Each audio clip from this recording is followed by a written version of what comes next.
and hopefully allow more people to try different versions of fusion food. And even though these dishes are both considered desi dishes, it kind of fuses together an aloo paratha and samosa chaat in an interesting kind of way.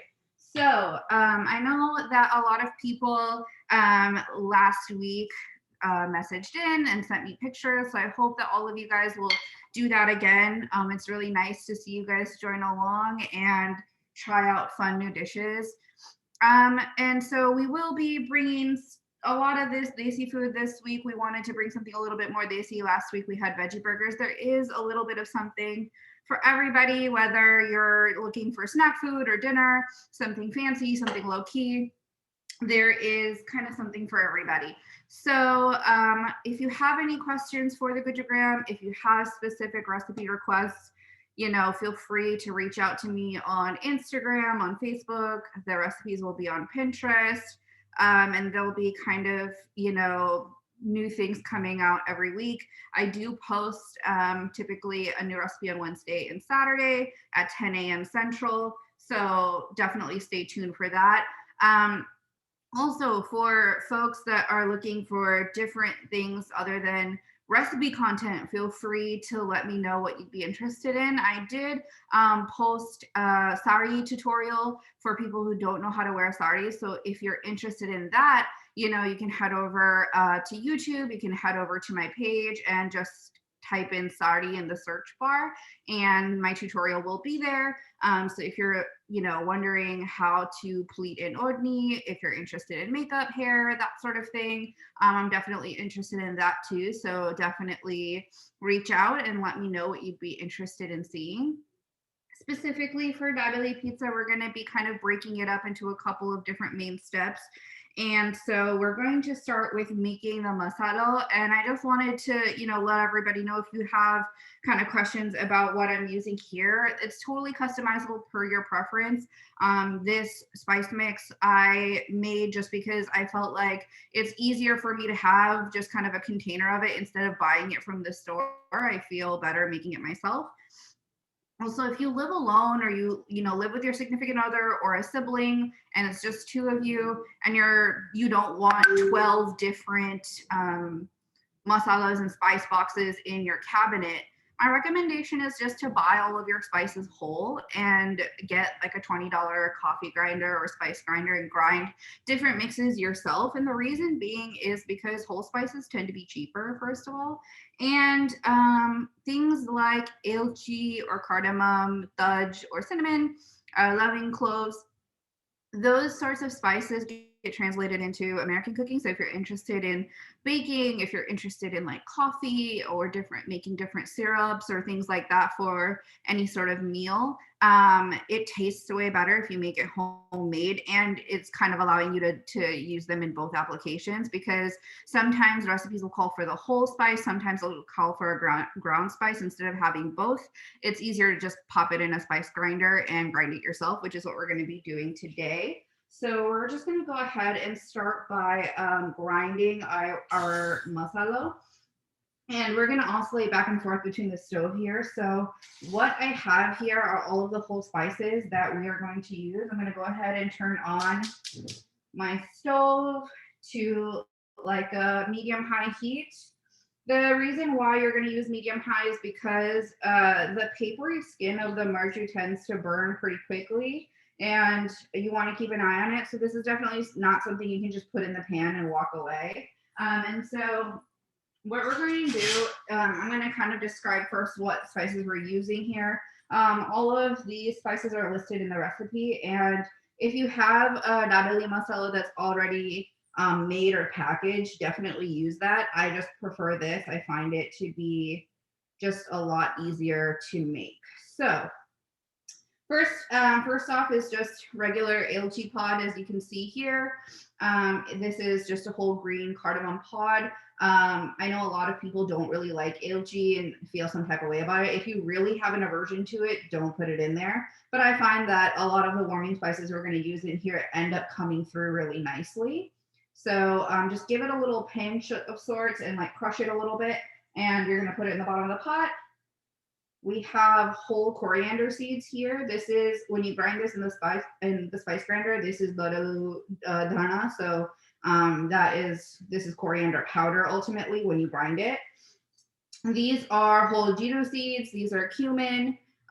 So basically, the reason why these are darker is because these have already been tempered in oil, but if in a raw state, they're a little bit more pale than that. These are just dried chili. I break them up into smaller pieces, so that's why instead of the 4 whole chilies like the recipe calls for, I just grabbed a handful of pieces.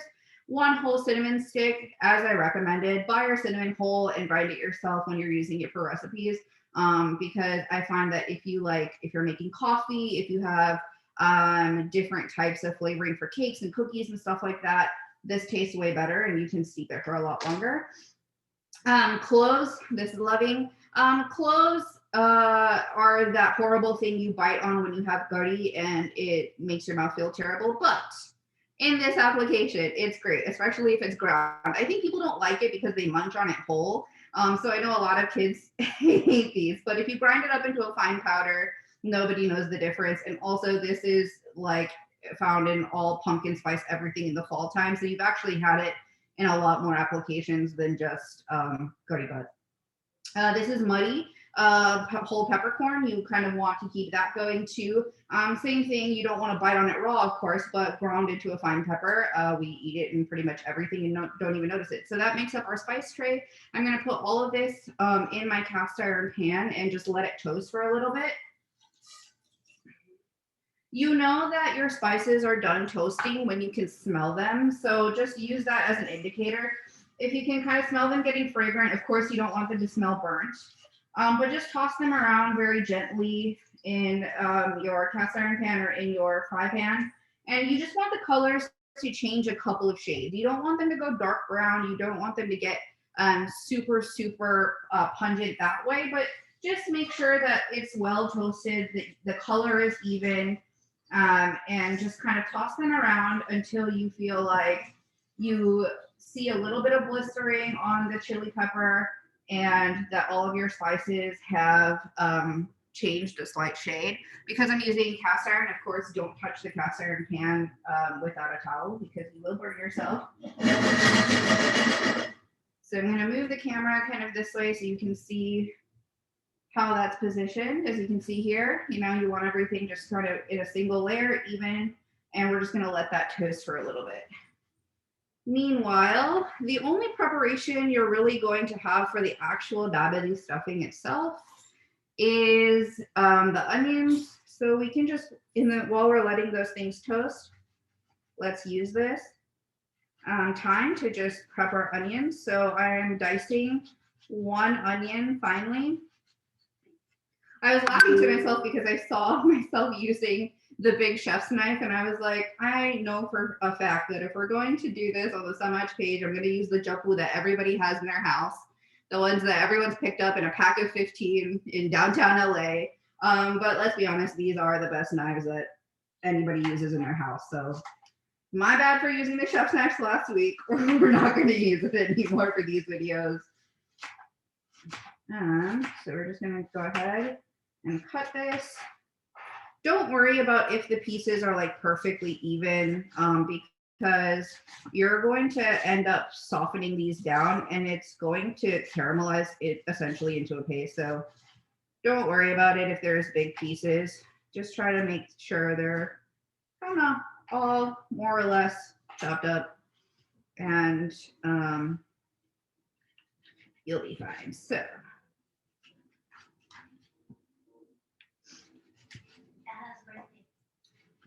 And, oh yeah, no worries. As you can see, this one is tough.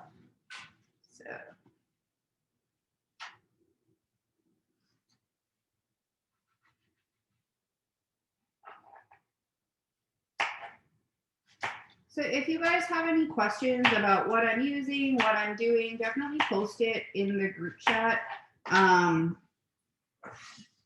And just let me know sort of, where you are. If you're cooking along, if you have questions about anything that we're doing, definitely just post it, and I'd be happy to answer your questions and hopefully troubleshoot any problems you might be having while you're making this dish. H case is not all of us are from America. Sorry? H case is not all of us are from America. Oh, do a shout out to that. Yeah. So while we're kind of waiting for these, oh wait, hold on. I'm gonna toast these spices first. I think these spices are pretty much done.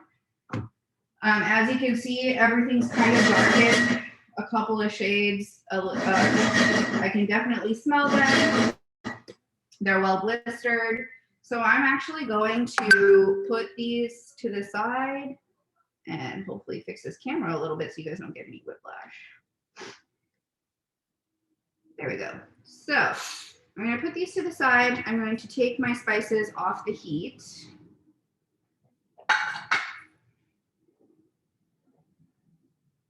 I'm going to just use this towel so that I don't burn myself. These cast iron pans are really, really great, but they get very, very hot.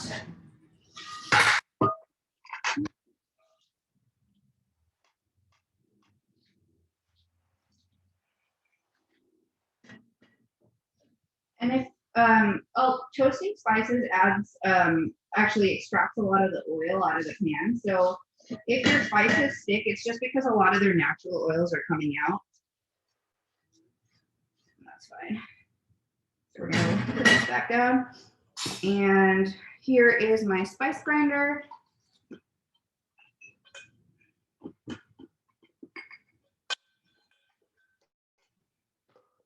This is a spice grinder I found on Amazon. So even if you can't find one locally, they're definitely readily available online. I'm just going to take my cinnamon stick and break it into smaller pieces and just put these in here. We got so many really great comments last week. So thank you for that. We really appreciate all the feedback that came through. Also, today is a special day because my Dada is turning 75. So happy birthday to Dada. If you guys are friends with him on Facebook, definitely reach out and wish him. It's a big milestone birthday. So happy birthday, Dada. We're seeing him in a few hours, so this is his lunch. Essentially, it's celebratory enough for lunch. All right. Also, a big mistake I made as a newbie with grinding my own spices. Pulse your spices. Don't push down and just let it run for 30 seconds. I have melted the motor on so many spice grinders when I was learning to cook. So don't do that. Just pulse them.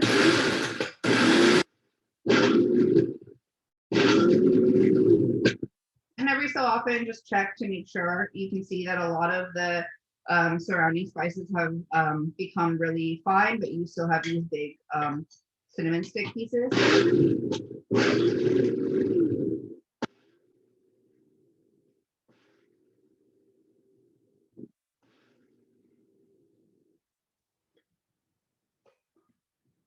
Still have a little bit.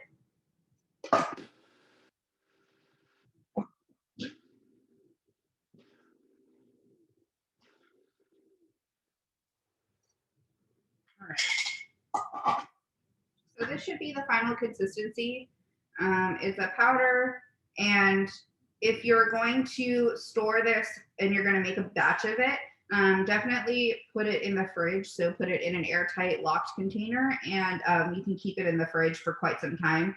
I always tend to make a little bit more. You're not going to use all of this.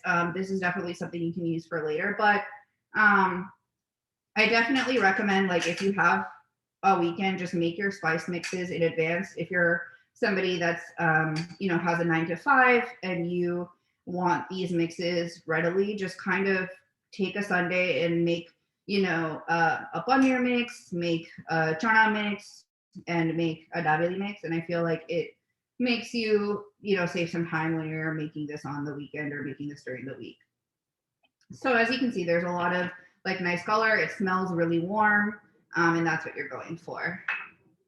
So now that that part is done, I'm going to keep this spice grinder to the side, and we are actually going to start on the paratha dough mix because that is what is going to need to rest for a little while. So before we make the stuffing, we're going to make the paratha dough. And for anybody that's made rotli, you know that this sometimes can take a little bit of practice. And I've found the measurements for this to be pretty much foolproof.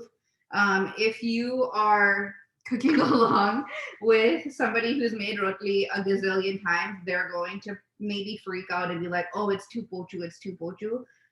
Don't worry about it, actually, because this is going to sit for about 15 minutes. It doesn't really end up being that much of a wet dough. It may feel like that initially, but please make the dough according to the recipe and let it rest. If when you are done letting it rest, it is still wet, feel free to add a little bit of gomnolot or wheat flour. But I don't anticipate, I've made this a gazillion times, and I've pretty much never, had an issue. So I'm going to kind of lead you through how I make this, and feel free to kind of course correct if you need to. I don't anticipate that you are going to need to do that. So this is 2 cups of gomnolot, and the thing we're going to be adding to it is 2 tablespoons actually of oil. This is neutral oil. Feel free to use ghee, but you're going to need some sort of fat in the dough to give it that elasticity. Don't skimp on the tail. This is the most important thing that keeps your paratha flexible. It gives it a little bit of give, and it prevents your paratha dough from drying out like popper. So 2 tablespoons of oil, and you're just gonna make your hand into like a little claw and just give it a motion like this. You want the oil to start combining to all of the parts of the loaf. So just run it through your fingers like this. Eventually it should have like a wet sand consistency, that it has little clumps. If there are any big clumps, definitely like break them up. The thing I love about this recipe is that your paratha does not need to be perfect.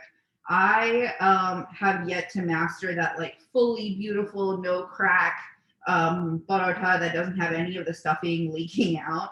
And that's why I made this recipe of like, if you have a failed attempt at the paratha, you should be able to turn it into something else. Like you don't need to throw it away. You can just repurpose it into something fun. And especially if, you're teaching your kids how to cook, they're not going to get a perfect paratha every single time. And so this is a way to kind of make the meal, especially with kids, younger kids, and still have them be really excited about the final result because it's covered in cheese and it's fantastic. So definitely, if you have younger kids, this is a really great introductory recipe to try with them. It keeps them really engaged, and your failed paratha ends up really tasty anyways. So as you can see, here is my mixture. This is just the tail and the lot, and I've broken up all of the bigger clumps with my fingers.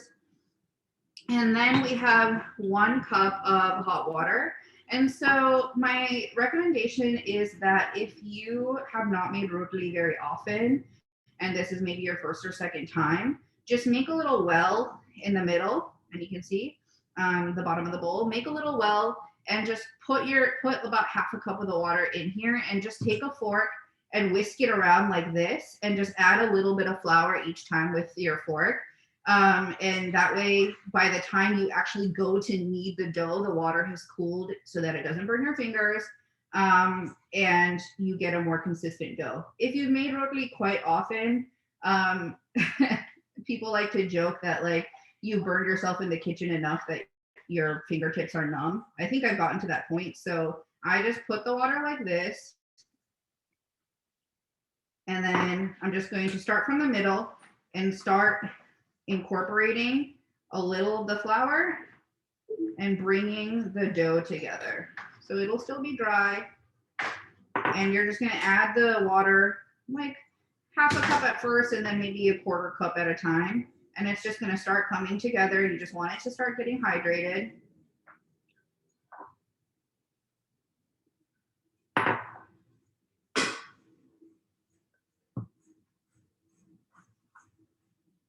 I decided instead of ghee to use oil in this recipe because I wanted to keep it vegan. So the paratha itself is vegan. If that is something that's important to you, if you like a slightly butterier taste, definitely use ghee. I think it gives it a really great taste. And obviously, I also like to then fry the dough, pan fry it in ghee as well. So now that you see that most of the dough is hydrated, you don't really have any dry spots. You're just gonna now kind of squeeze the dough through your hands. And you want to then get some of those dry bits at the bottom. And this dough is going to be very, very soft, like more of a soft dough than regular roti. So you just want to now start kneading it. And the way that I do that is I like to take the ball that's already kind of formed, scrape it against the side of the bowl to get any of the dry bits, and squeeze. And this is a little bit of an arm workout, I'm not gonna lie. But if you do have a KitchenAid stand mixer with a dough hook at home, use it. I find that my dough turns out fantastic every single time in a KitchenAid stand mixer. Use the same measurements, the same strategy, but just let the dough hook run for like 3 or 4 minutes. You can run it on high. And so you just want it to be very soft and pliable. And I'm going to show you what the like true test of that is here in a minute. But you're going to need to keep kneading this consistently for a few minutes because you really want to have a soft and pliable dough. And once you get all the dry bits, you can just move to your countertop and use both hands. If you have been bread making in quarantine, this is a great way to use some of your skill sets. So I'm still going to use a little bit of water on my hands.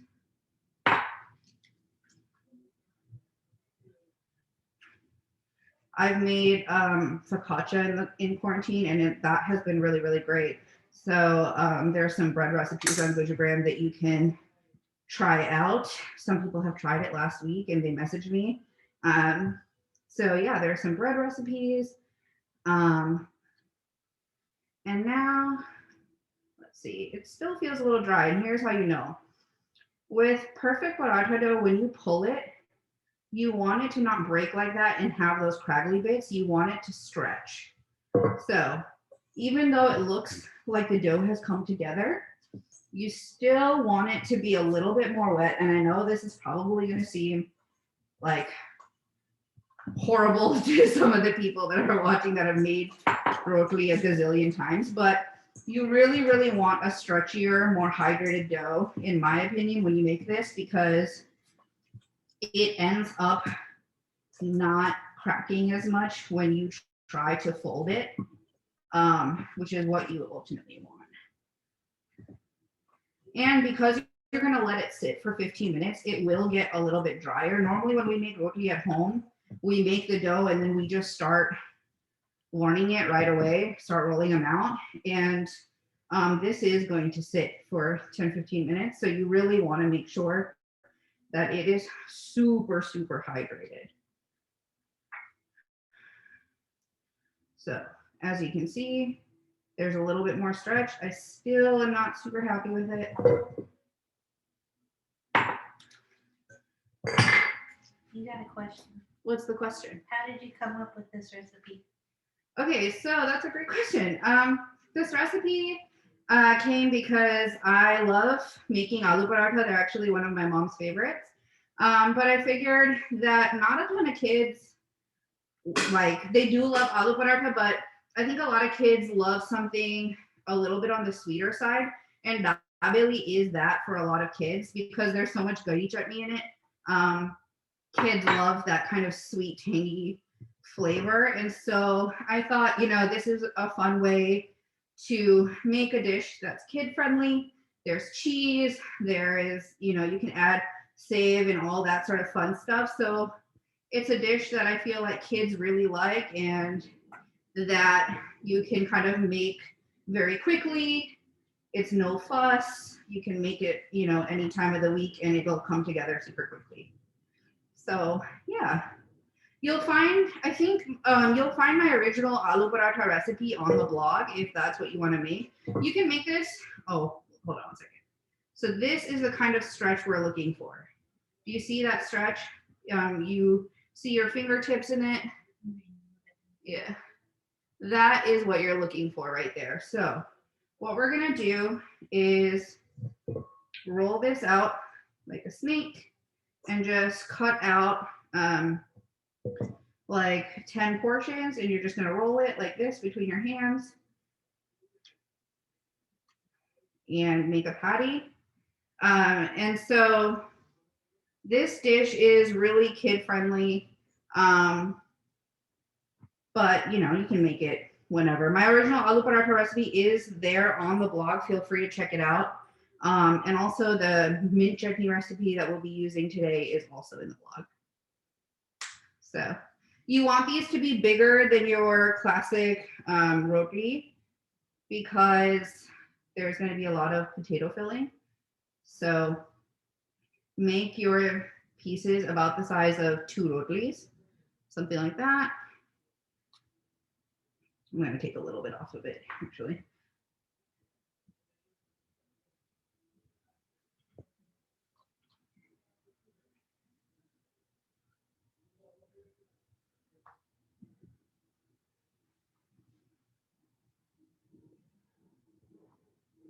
And make sure that when you're working with this dough that you cover it so that it doesn't dry out too much, and you're just going to let it sit to the side until you're done making the filling.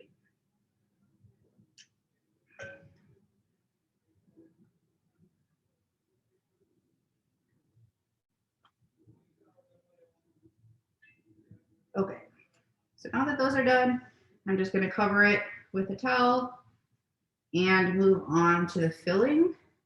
The filling is nice because it is pretty no fuss. We are just going to turn the flame up to high and let it preheat. And then you're going to just coat the bottom of your pan with some oil.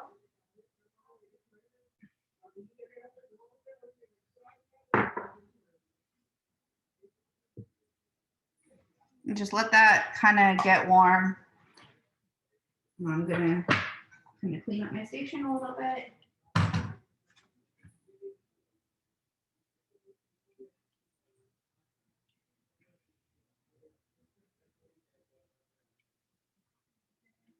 And the way that you know that your oil is hot enough is if you throw like one thing of jidu in there and it sizzles, your oil is ready. And as you can see, it's not quite there yet.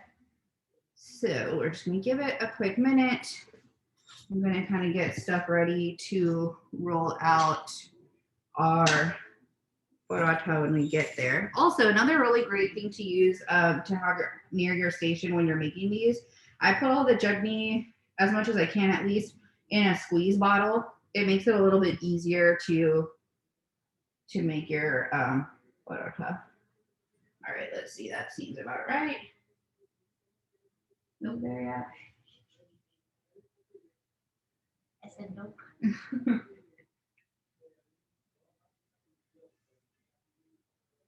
Yeah, now they're starting to sizzle a bit. Okay, so actually what we're going to start first is with the vagar portion of it. So this is jidu and hing. So this hing is the stuff that you have in the white bottle at home. Most people buy it in the same white bottle. So definitely, this is just what it looks like out of the bottle. I don't know if anybody would recognize it. So we're just gonna put that in here, and you can see it sizzling right away. Janie said, good job. Oh, thank you. Shout out to Janie. I love you. All right. So we're just going to give that. All right. And now pretty much immediately we're going to add in 1 onion. These are the ones that we chopped up before.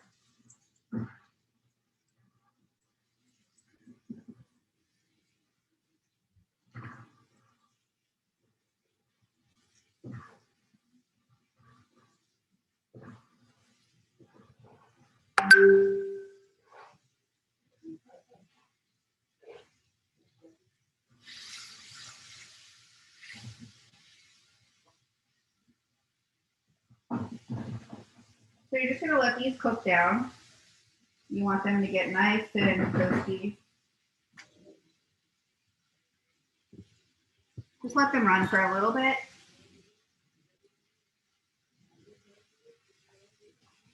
If you see any big pieces, you can just go ahead, pull them out, chop them a little bit smaller.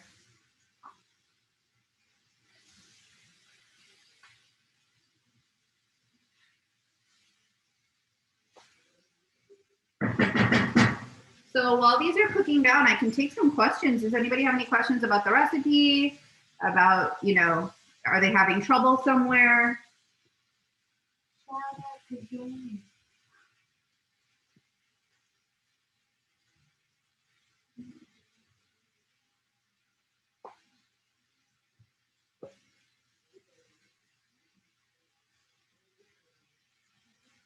All right. No worries. If you're running into issues, definitely just post it in the Facebook Live or in the Zoom chat. That way you can course correct. Don't be afraid of asking any stupid questions, because there are no stupid questions. And I know cooking can be difficult for everybody, especially if this is your first time making something. It can be really difficult. And I want this to be a fun experience for everybody. I know that, you know, sometimes things burn and you don't want them to, but aside from burning onions, I'm pretty sure you can save this dish a gazillion different ways.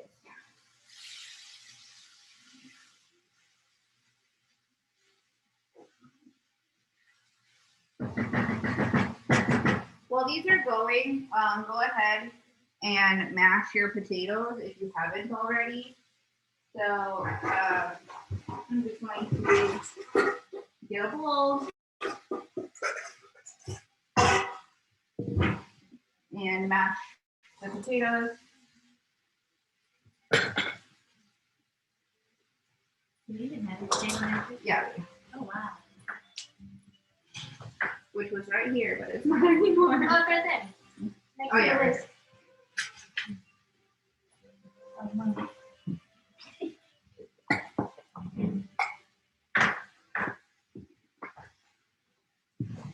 Just gonna go ahead and mash this, and I think the onions are getting there.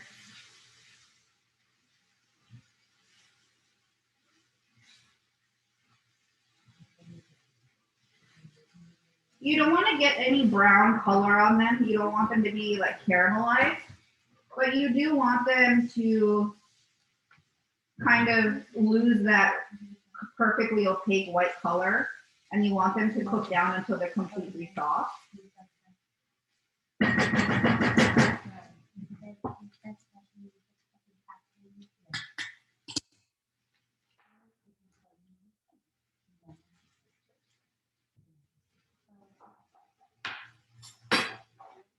All right, I think these are more or less cooked together. So I feel like the next portion of this is kind of everybody's favorite. These will continue to cook, but you're gonna add in 3/4 of a cup of white chutney. This is to say, this is the tamarind date chutney that you get with most shot food. So you're gonna add in 3/4 of a cup of white chutney.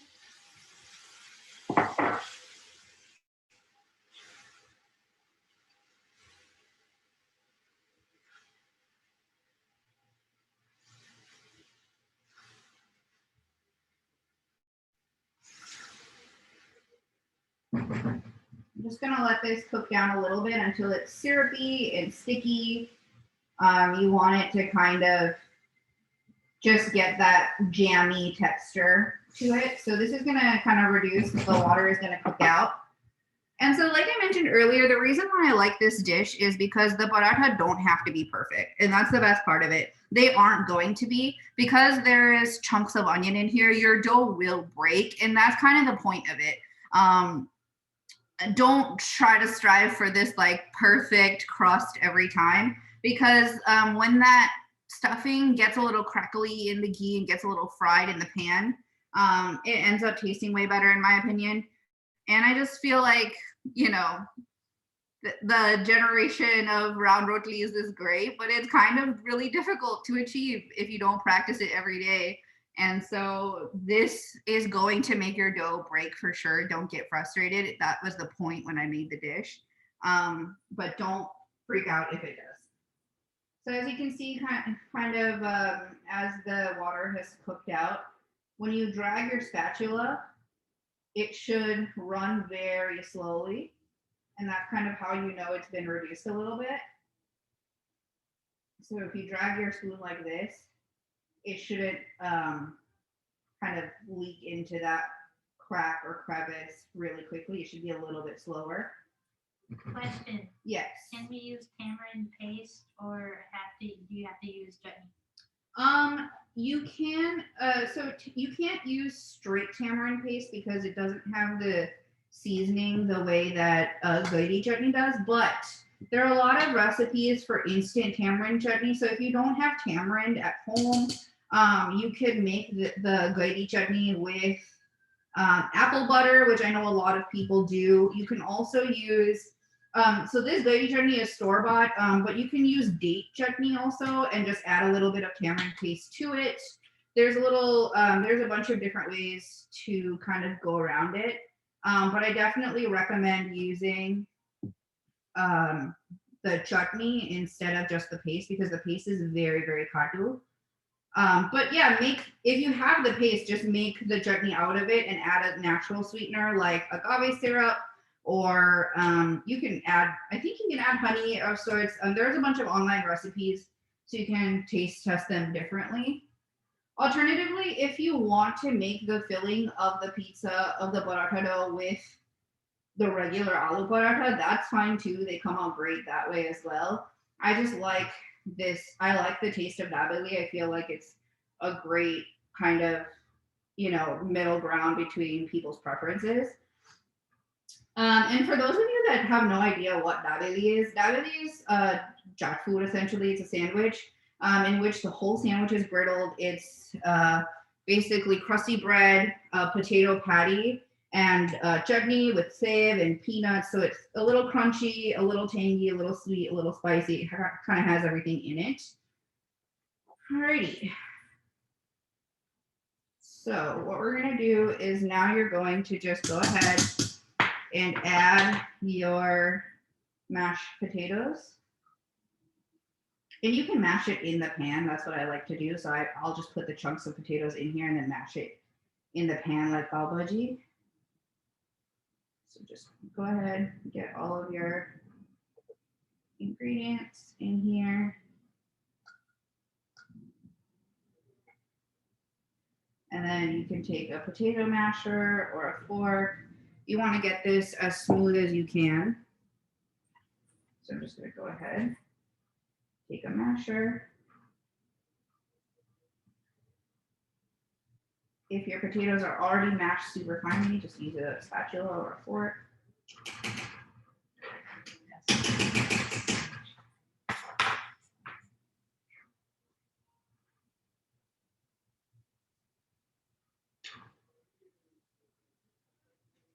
You want it to take on a pretty dark color. So, and we're going to add the masala in there to get it to that point, but just fold it in and try to get everything kind of a uniform color.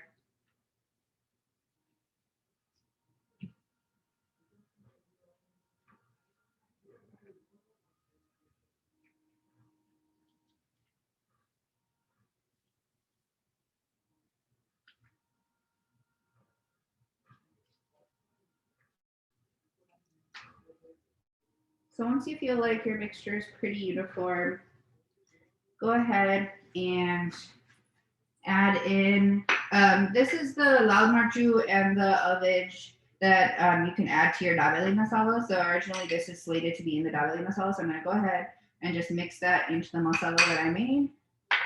And so you can kind of see it takes on a more reddish orangish color. And then you're gonna add 2 tablespoons. And so I'm just eyeballing it. But 2 tablespoons is the measurement. So I'm gonna go ahead and just All right, so I'm gonna go ahead and just toss this around, mix everything together, get everything spiced evenly. I'm actually gonna go ahead and add a little bit more masala. And at this point, you can go ahead and add the salt as well. And taste the mixture at this point. If you feel like it's under seasoned, then add in more masala or more salt.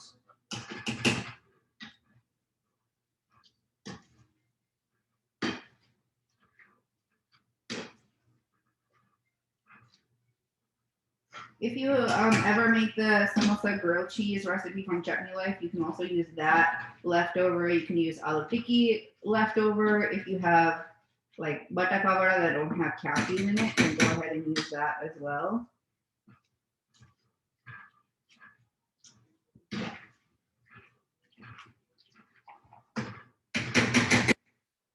right. Dabeli filling. It's pretty easy. A couple of ingredients came together pretty quickly.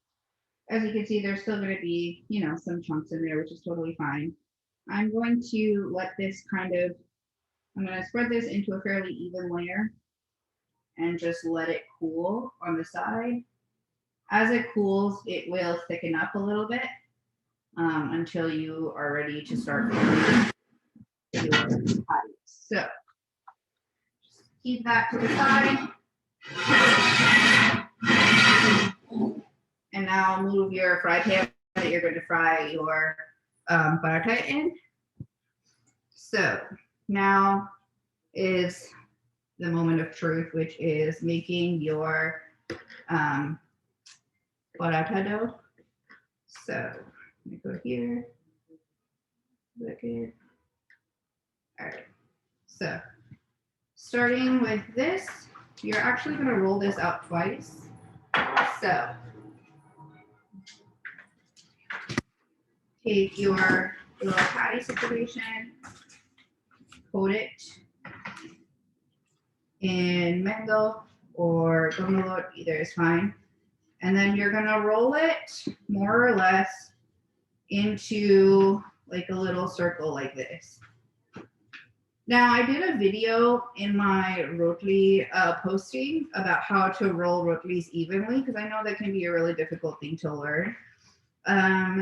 A friend taught me the trick to keep one hand flat like this and the other hand curved like this so that you don't push with all of your weight on both hands. I just find it to be easier.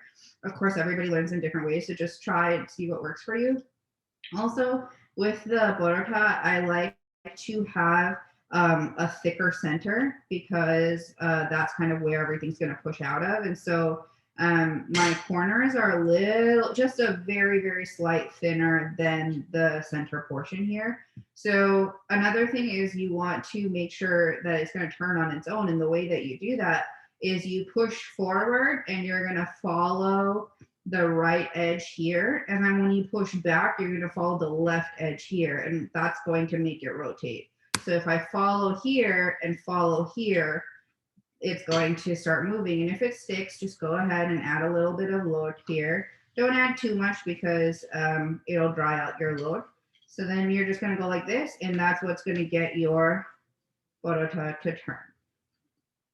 You don't want to create a full thin one yet. You still want it to be slightly thick because we're going to wrap this in the wrap a ball of the potato filling, and then we're going to re-roll it. Again, this is going to crack. This is going to have spots where it tears, and that's the point of it. So don't be afraid if that happens.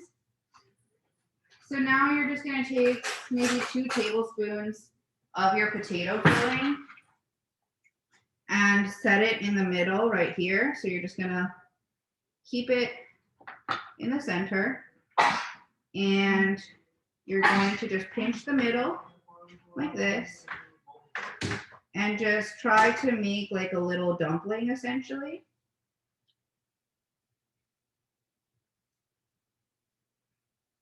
And pinch the center like this and sort of pat it down. And now I'm going to put it down on the crease side and just kind of pat around so it gets distributed like this.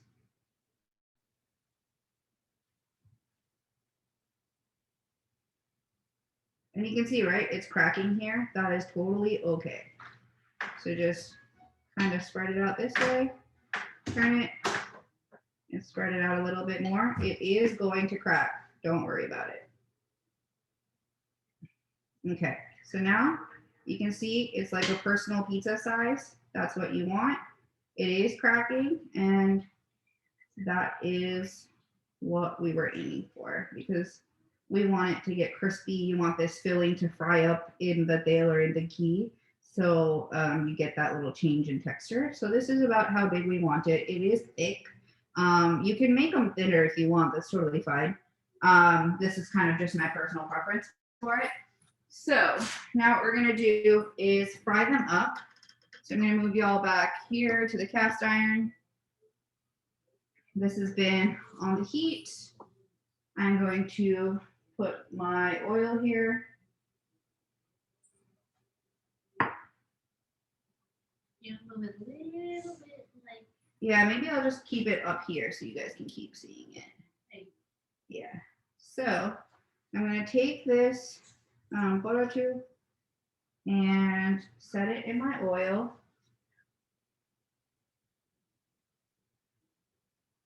And you're just going to let it fry for a little bit. And if you're not keeping these vegan, definitely fry it in ghee. I feel like the taste is a lot better. And while those are frying, you can just go ahead and get to work on the other dough balls because it will take a little bit to fry up. So I'm just going to keep making my paratha as they fry up.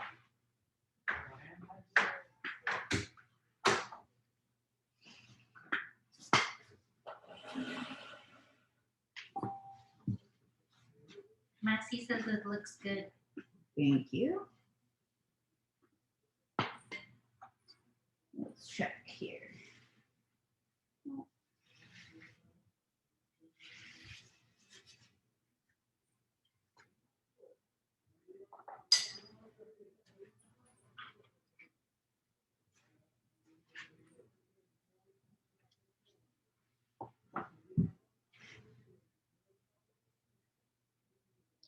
If you feel like the paratha starts to get like really dark brown too fast, just turn the heat down a little bit and let the dough sit or let the pan sit to cool a little bit because if it's too hot, it's just going to burn straight away and none of that centerpiece is really, you won't get a crispy brown outside. You're just going to get something that's burnt right away. So it's okay. Just cool down the pan, wait 5 or 10 minutes and try again.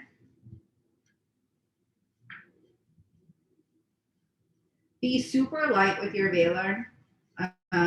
That way, you don't get like sticky pieces on your veiler. Keep using it. So let's see how this is going. I'm gonna put a little bit more tail in the pan. Mom says fantastic. She's ready for lunch. Shout out to Madam President.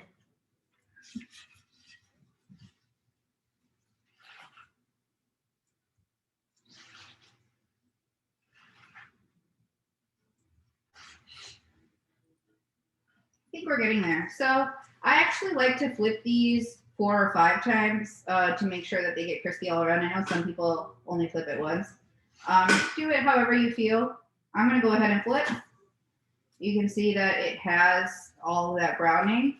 Now, something I like to do, this is my personal preference. Not everybody likes it, but I love to add just a little bit of chaat masala on the side that you just flipped, like this.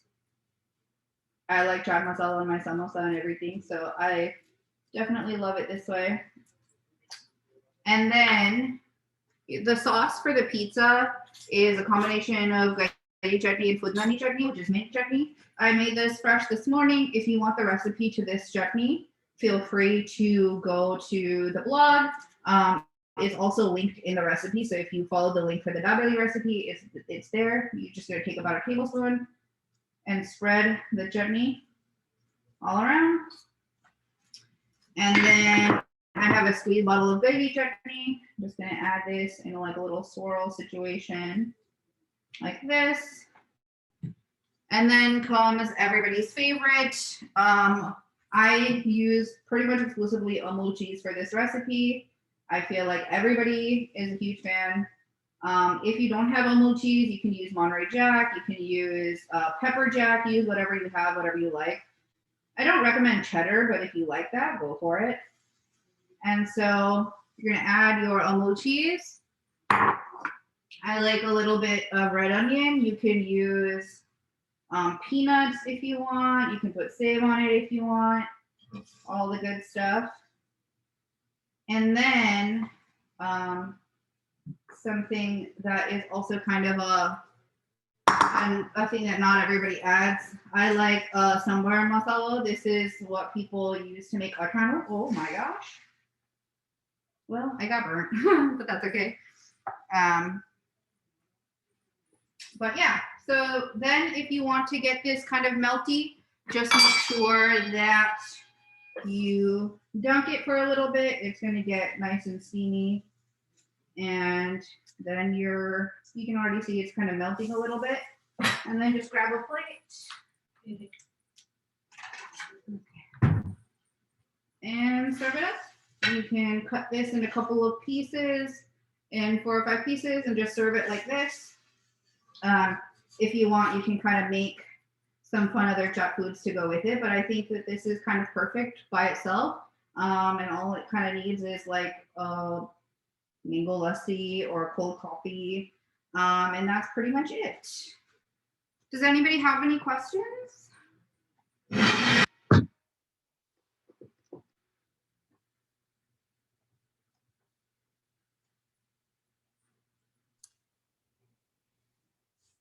Any questions for Priya regarding this Dabeli pizza recipe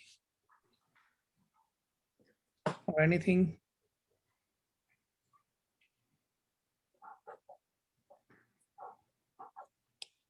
Looks like everybody is hungry and ready to eat, Priya. Yeah, I hope you guys will make it. It's a great lunch. You can make it pretty much in under 30 minutes, 45 minutes, especially if you have leftover potatoes in the fridge, you have mashed potatoes, or you've made leftover for whatever reason. It's a good way to use that up. Also, another leftover recipe that I really enjoy is the dal paratha. So if you have leftover monkey dal or anything like that, dal paratha is a great way to use it up. And so that recipe is also already on the blog. Feel free to check it out. I have a search bar in the blog so you can search for whatever recipes you want. If you're vegan, gluten-free, all of those recipes are tagged as well. So you can just search vegan or search gluten-free and all of those recipes pop up. So yeah, let me know if you have questions. Reach out to the Gridjagram if you have any questions. Madhumasi said so delicious. One more question from the Facebook audience. How many calories are in this pizza? Let's not think about it. It's okay. We're in quarantine. It's totally fine. You know, we've all switched to sweatpants anyway, so it's not like we're gonna need to fit into our jeans anytime soon. There is the answer. All right. Still any questions? You can follow Priya's page on Instagram, which is the Gujjugram. And I'm going to bring Mr. Pranobhai from Dallas. He's a national trustee.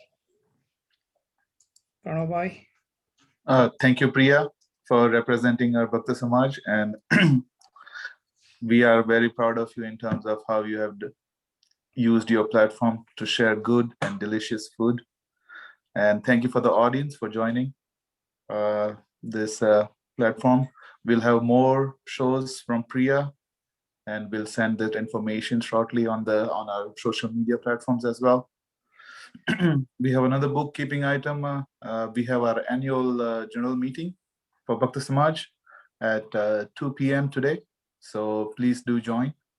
And if you have any questions or concerns, just like this show, just send us a message on the Zoom meeting and we'll be happy to answer. Thank you. Priya, once again, Jitubai, back to you. All right. So yeah, once again, thank you on behalf of SRBS of USA. There are lots of good compliments on social media. So I'm passing that all to you. And thank you for working with us and bringing this new, I'll say, cooking class and a show, of course. And hopefully we'll plan some more in near future whenever you have time. But this will continue, and we have a lot of good feedback on this, so we will continue. So once again, thank you all for joining this Saturday morning. I hope you all will try this, and any questions you may have, you can reach out to Priya directly through her Instagram page. So thank you all, Ram Kabir, and see you at 2 p.m. in AGM. Thank you all. Everybody. Cassie says she loves you.